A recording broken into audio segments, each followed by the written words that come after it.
Welcome back to the On the Pony Express podcast. We're really excited for this one. Hayden, you've got to take it away here and introduce our big guest. This is a huge get for the podcast. Really excited about it. Guys, this is a big one. I've been looking forward to this for the last few weeks. This is a guy that really came in and changed the program. Native of Arlington, Texas, out of Arlington Lamar, four-star recruit, signed with the University of Texas before eventually coming back home. In his first season with the Mustangs, he set the all-time passing yards for a single season. He's fourth all-time for SMU career passing yards. He revived the program, 4-year NFL veteran now, played for a couple great organizations. Want to introduce Shane Buechele to the show. Come on, man. What an intro. Are you kidding me? Come on, man. Love that. Appreciate you guys. Oh, thanks for jumping on with us, man. This is great. How's everything up in Buffalo? Man, it's great. It's great. We've kind of in the grind of it now. And we were talking before this a little bit, but man, it's getting cold. It's like once October hits, it gets a little chilly up here. So, but all is well. Love it, man. This is a big time guest as we're talking about. I mean, I have to apologize to Garrett and Kyle. I kind of swooped in and grabbed you before they could get you. I mean, but SMU top 6 most passing yards in a single game is you and those two. So I feel like it's just right for our show, to get you at least on our side. But what are your thoughts on the season so far, man? How are we feeling? Man, excited, man. That one game against BYU, man, it's just that kind of keeps playing in my mind because we should be 6-0. And that's the tough thing about it. But 5-1 going into the bye week is awesome. I love that. It's been just exciting ball, offensively, defensively, and special teams too, making plays. And so, it's been a lot of fun to watch. And once this bye week goes by, I'm excited to see how they finish the year off. Speaking of buys, I know you haven't been down yet to see the new facility, but you are in the quarterback room. They have a few of the guys up there who are legends in every room. You're in the quarterback room, and that's pretty cool because KJ and Preston Stone get to look up to you every day. But kind of what are your thoughts on the quarterback room and how it was handled this year? Yeah, that's a tough position to be in. For one, to kind of how you started that off, Coach Lashley sent me a picture of me on like the wall, and I was like, dude, that's the coolest thing I've ever seen. Like being able to be in that room, and whenever I was a freshman going in at Texas, I was seeing like Colt McCoy and Vince Young, and then I came to SMU, and I was just seeing all these different guys that played in the past, and that was always my dream to be on like a wall like that where incoming freshmen or recruits in high school could come in and see that. So that's so cool. And I'm thankful that they're able to do that and that they did that. But how they've handled the quarterback room, I think they've done a really good job with it. And I think Preston specifically has done a good job.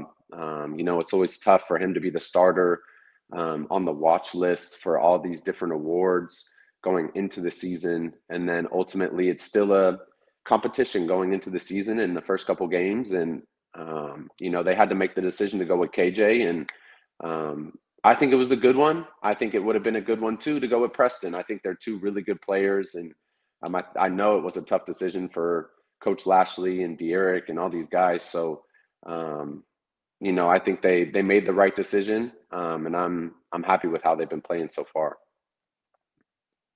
I totally agree with that, man. Obviously, you went to Texas, but you grew up around Arlington, man. Your dad was a Ranger. I mean, he's worked for the organization. Did that add to your pressure to be a big-time pro athlete, or to make a name for yourself as well?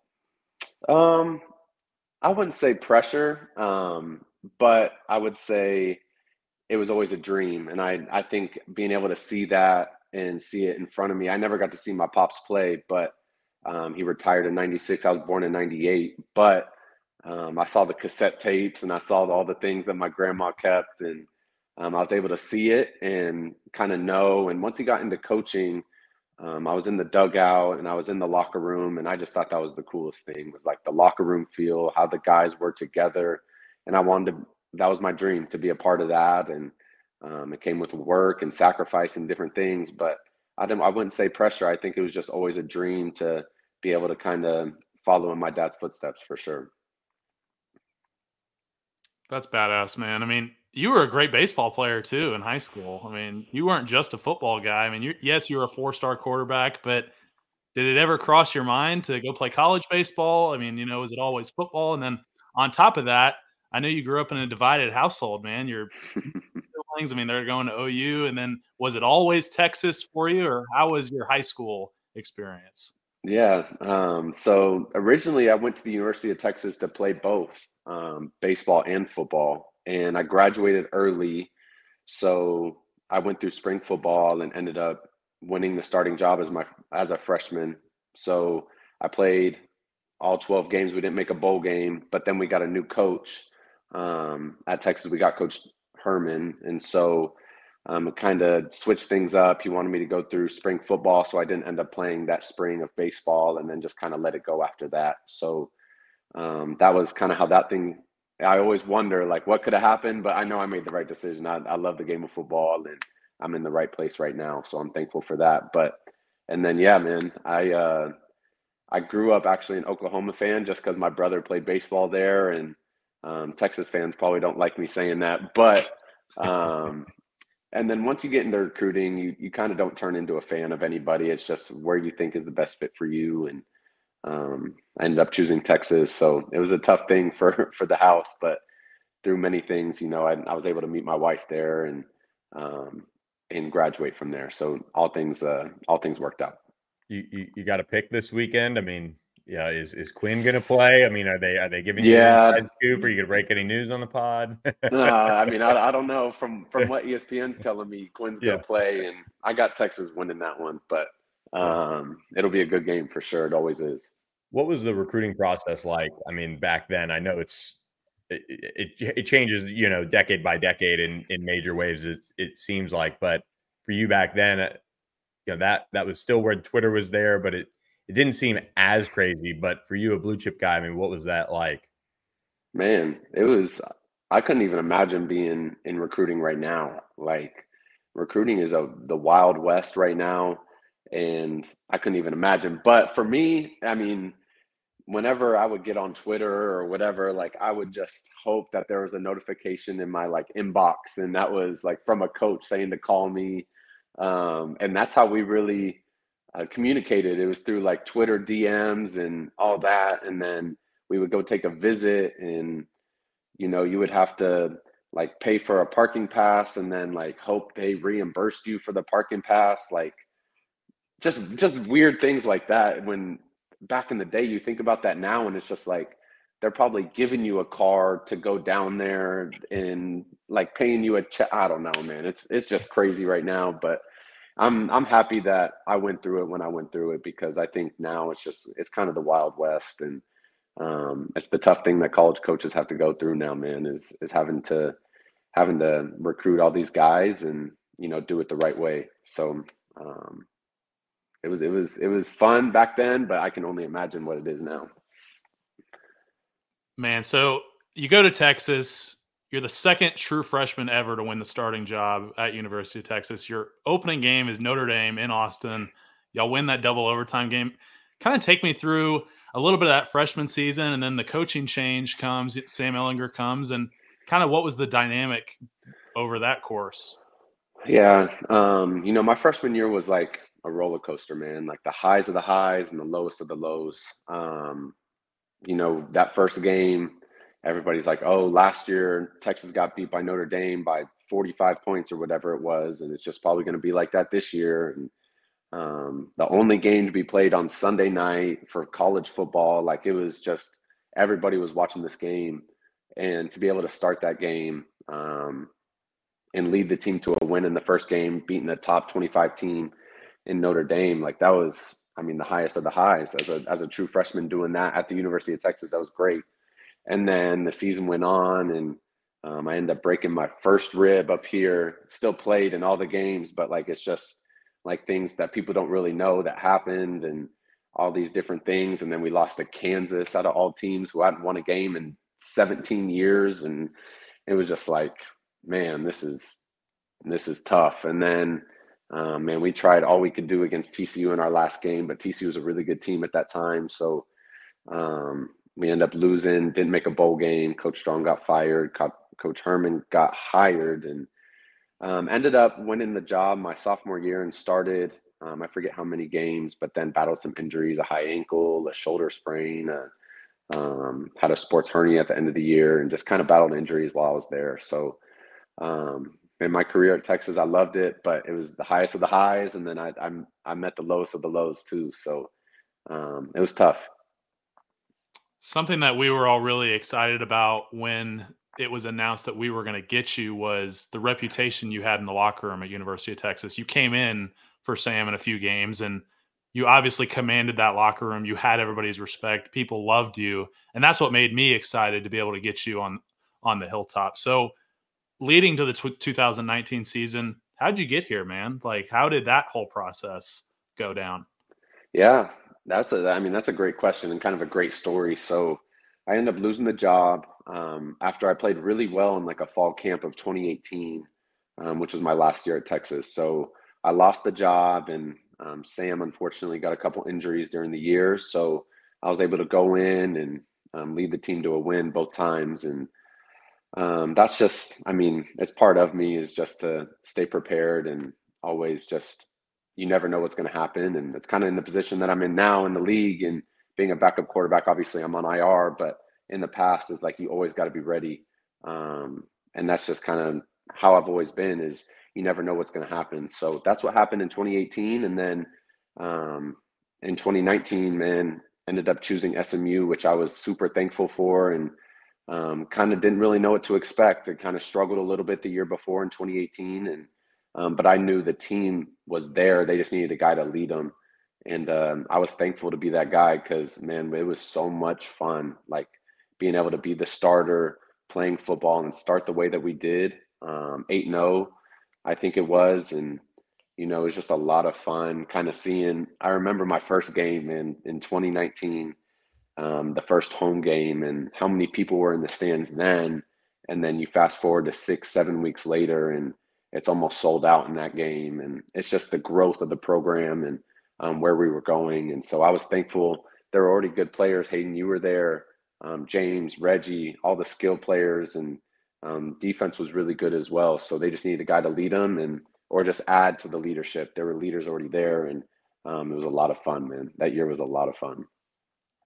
Yeah, you talk about 2018, Will Brown and Ben Jones, or not Ben Hicks, they kind of split time at the quarterback position. And then that spring ball, you're driving up every Friday and watching practice and hanging out with us, and kind of feel bad for Will Brown, but it was kind of a shoe-in that you're going to be our guy. We would take time away from the walkthroughs. Hey, what's up, Shane? And all that. But you were clearly a leader the second you stepped on campus. You had an immediate impact from a leadership perspective.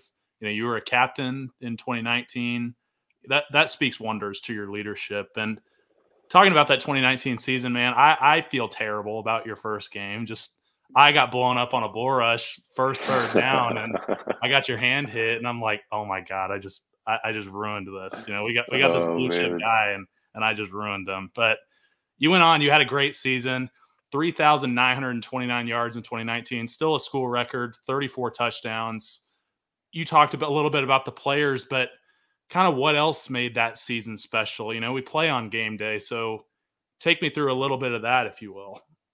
Yeah, and I think just like I said at the beginning of the year, I don't think there was a lot of hype around SMU. I think we knew in the locker room what we could do, but everybody outside, I don't think, knew what we could do. So we won that first game against Arkansas State on the road, kind of a battle, a scoring battle, and ended up winning that. And then came home, won, and it was like, okay, we're 2-0, then 3-0. Then we beat TCU at TCU, and that was like, okay, SMU might be real this year. And then we just win after win after win, and it just got really exciting. And I think from an offensive standpoint, we were a lot of fun to watch. I think play calling wise, I think Coach Lashley did a great job. Kind of like what he's doing right now. Like it was fun to watch. We were creative.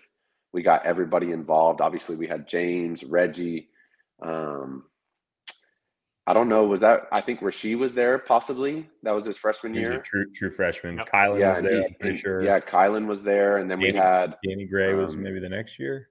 Danny Gray was 2020. And then we had Xavier Jones. We had Free at running back. Like, we just had guys, Becker, man. And, Becker, I think. Yeah, maybe? Becker. Yeah, Becker was there too.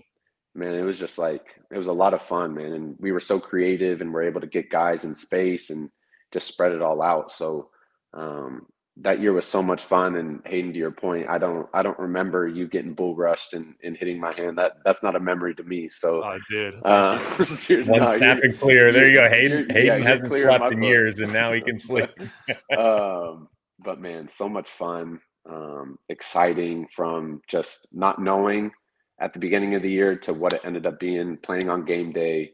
Man, a lot of fun. What was that TCU game like in 2019 to get that one done, and knowing, I mean, you know, the last game of the season, you know, at one point for you in Texas was TCU. You got a little revenge there, or a lot of revenge, I guess. Yeah, no, I never beat TCU as a starter at Texas. So that was like the number one. I circled it on the calendar. I was like, man, I want this one. And to win at their place, I remember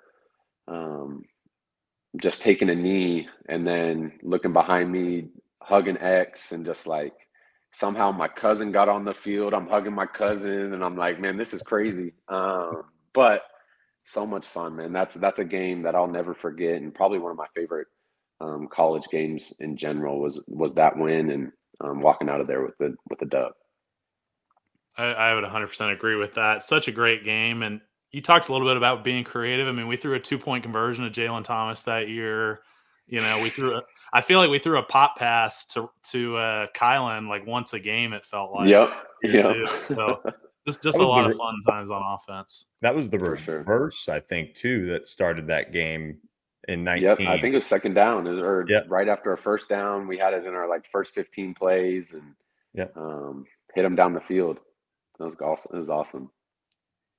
So 2020, you come back for your 5th year of college. I mean, did you know it was going to be your last going into it? Obviously, with COVID year, it was kind of a wild deal. I think nobody really knew what was going to happen. We end up getting that 5th year, given to everybody who's playing. So take me a little bit through that season, you know, your decision to declare for the draft after that season.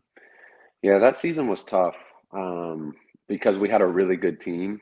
Yeah. And I think we had a lot of momentum going into the year after 2019. And it just kind of got taken away from us with COVID and all the restrictions and what we could do. And it was just a tough time. And I didn't know that it was going to be my last year. And I wasn't sure even at the end of the year, and just made the hard decision to declare for the draft. And ultimately, I believe it was the right decision, and I'm thankful for that. But yeah, COVID year was a tough year, and we still had a really good year, but having our senior day canceled because of COVID, and then having the bowl game canceled, like those are the things that you kind of want back and want those memories, because I never got one at the University of Texas, and then I could have gotten one in 2019, didn't get one, and then didn't end up getting one in 2020 either. So that was tough, but overall, I remember, man, it was a lot of fun, just kind of weird games, not having people in the stands. Like, I remember Tulane, like they were playing white noise, and I go to sleep to white noise. Like, like it's wild. I felt like I was sleeping on the sidelines, but a different time for sure. But it was still a lot of fun. I got a crazy hypothetical for you, but and I know it's easy to, you know, say yes or no now, I guess, but if NIL was really around and rolling back then, and you were, you know, handsomely taken care of by some SMU donors, you know, like a all AAC, you know, one of the best quarterbacks in the country type of deal, would that have changed, you know, coming back? I mean, how much was the pull, like, I'm ready to start my pro career versus, you know, something like that? That's a good point. I think that's a tough question, man, because I mean, I don't want to say the hardest part, but like, I was in tough master's classes. Like, I was in the business school, which I absolutely loved. Yeah. I have a master's degree from Cox Business School. Like, that's something crazy, great to fall back on. But yeah, I think it might have changed things a little bit. just negotiation wise, and it's crazy to say that, but just knowing how it is now, and obviously I wouldn't have been crazy to add like a back and forth thing, but it would have been kind of fun to see what could have happened. But man, I don't know. That's a good question. You don't end up with the Chiefs, in all likelihood, if that happens. Right? So, I mean, Right. things have really worked out for you, and you've been able to For sure. be in, like Hayden said at the beginning, some incredible organizations. For sure. Yeah, I was obviously sad to see you go. I mean, you were my favorite quarterback in college. I loved playing with Tanner too, but you and I played a lot of football together. We A lot. got close. We had some great memories, but I was so happy for you to end up in Kansas City. So kind of take me through the pro day prep draft. You end up with the Chiefs. How did that all go down? Yeah. So pro day prep is tough. You're working hard, and you're just learning systems. You're meeting with QB coaches in the league and head coaches and all these different coaches, and while also training to be in the best shape possible to perform on pro day. And we actually got our combine canceled because of COVID, so we didn't end up having a combine. So pro day was really the day that I could get in front of scouts and show what I could do. And I felt like I had a great pro day. And then draft day came, and actually ended up going undrafted whenever I thought I would go day 3. It would have been a later pick, but I still thought I was going to get drafted. So that was a little bit of I don't want to say a letdown, but just you always hear or dream about hearing your name and getting drafted. So that was a bummer. But that being said, being able to go to Kansas City was a dream come true, to a program or to an NFL team that's just so prominent at the time and so successful. And to be able to go and learn behind Pat and Coach Reed and all the coaches there. I mean, I'm super thankful. I wouldn't change a thing, because I'm here right now with the Bills in year 4 because of that year and choosing the Chiefs in free agency. So I'm thankful for how everything went. And yeah, it was a tough time though. That rookie year, Hayden, like that rookie year after you get done playing in college to the end of that rookie year, it's long, man. You don't have an off season. You're going, and right after you get drafted or picked up as a free agent, you go right to OTAs and then training camp, and then it's the season. So it's a long year, but it was a good year for sure. Any good conversations with the SMU alum that runs the show over there in Kansas City? I mean, does that add to the tie there at all? Oh, for sure. I thought that was, I mean, that was such a cool thing, because we would like either be coming off of practice or like at halftime or like after a game, and I'd be like, hey, that game on Saturday, how about that? And we kind of talk about that, or how's the team going to be this year? Have you heard anything? Have you this? And so it was a lot of fun. Those were really good conversations, and just a really cool insight to be able to be Mustang alums. Yeah, Gracie sat next to me at graduation. I feel like if I had talked to her more, maybe I'd have been your center in Kansas City. But there we go. There we go. in another life, I guess. But yeah, you were undrafted free agent, man. I was too, and I just know that builds resiliency. It kind of just adds that chip on your shoulder, and you go into training camp really trying to take some names. That's it. You have to, and you have to earn everything as an undrafted guy, and that's kind of how I like it, man. I don't want anything given to me, and I don't want to be complacent with anything. I think if you're a first round or a second round pick, there's some things that are given to you, and that's just the business of the league. But that being said, if you're undrafted, man, you got to earn it, and it makes you want to go even harder. And that's kind of how I've always been. Hayden, you've been the same way. We want to be the hardest working people in the locker room and on the field, and it's just kind of what comes with it. So always been that way. It's awesome, man. I love it. So a couple fun questions. I just wanted to know, you've been around 2 of the best NFL quarterbacks. Just how are they alike? What are some things that you've taken from each of them? Yeah, I definitely think they're 2 of the best. And that has been so cool to learn from those guys. My rookie year and second year, going into my third year, learning from Pat. There's certain things you learn from guys, and then there's also some things you don't want to learn from, and that he can do and only he can do. And same for Josh. Like, there's throws that they're making, and I'm like, you know, I might have to turn my body a certain way to make that throw. I don't think I can make it that way, but you know, it's just it's part of the league, part of being young and just learning from those guys, and also just trying to help them as much as possible too. And whether it comes from mechanics or just film study or different things, is just try to be an extra set of eyes on the field for them, and in practice working on their mechanics and just seeing different things. You know, they're great players. They're different. They do different things, but ultimately, man, they're the best at what they do, and it's been fun learning from both of them. If you could tell one thing to rising college seniors, guys who are going to be in the NFL draft next year, kind of what's a lesson that you've learned that you would pass on to those guys? Mm. Kind of like what I was saying with the whole undrafted thing. Even if you're the first round pick, man, just work and work. Like don't lose that chip on your shoulder. Like, it's our dream to be in the NFL. It's our dream, and when the dream comes true, it's not like those things go away, man. That chip always needs to be on your shoulder. In this league, it is a business, so no one's I guess free of getting cut. Anybody can get cut. And I didn't expect to get cut my third year in Kansas City, but I did. And so you always got to have that chip on your shoulder, never get complacent, and just put your head down and work.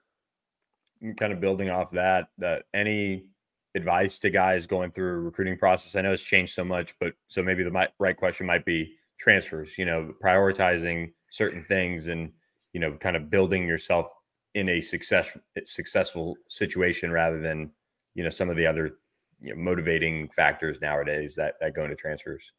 Yeah.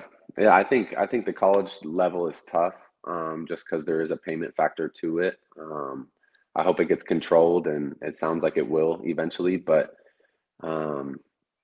just like you said, man, I think for me, like in high school, I always wanted to put on a jersey and like take pictures in front of the green screen and all these different things. But once I was going to SMU, I remember Chris Rodriguez was like, "Hey, let's do a photo shoot," and I was like, "I'll do it." I think Paige wants me to do it, but like, man, I just want to come and I want to play ball, man. I want to just play football. And I think that's the thing. It's just finding the fit for you, as a transfer, man. The ultimate reason why you're transferring is because you want opportunity to play. And I think that's first and foremost. It's not for the money.